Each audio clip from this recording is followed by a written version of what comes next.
Well, the Democrats will also say, but where would we cut? We've cut it to the bone. I have a list of about 100 things I can tell you. I'm going to tell you 3 of them.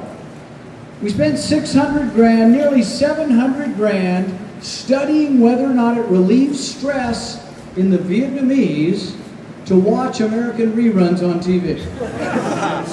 I'm not making this up.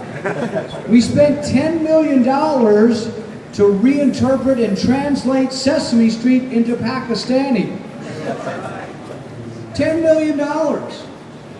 We spent $800,000 in Afghanistan to televise a cricket league.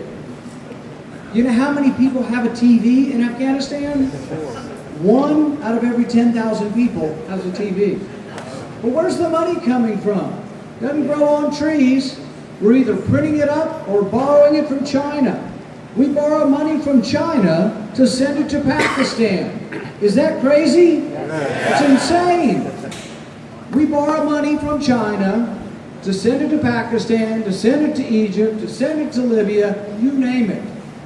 So when we had a big thing going on with the Muslim Brotherhood took over Egypt, I said, well, doesn't sound like they're our friends. Just guessing, all right? So let's cut off sending them tanks and arms and planes and billions of dollars that we must borrow from China first. You know how many votes I had? 22 people voted with me, all Republicans, but about 25 Republicans voted no, and every Democrat voted to keep sending your money to Muslim Brotherhood in Egypt. That's what's wrong in your country. Your representatives aren't representing you. None of you want that, and yet your senators and congressmen keep voting to send this money around the world. I introduced another amendment in the Foreign Relations Committee. It said that we shouldn't send money, any money, to countries that persecute Christians, and we define that by...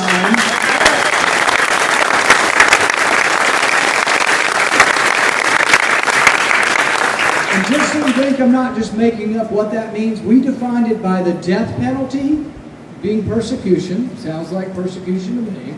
Death penalty or life imprisonment for interfaith marriage, changing your religion, or saying something critical about the state religion.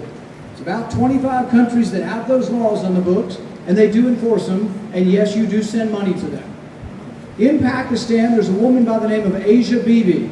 She went to draw water from the well, and as she did, the women of the village and the men of the village began beating her with sticks and stoning her.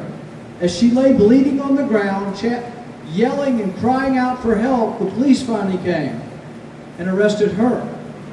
They accused her of being critical of the state religion.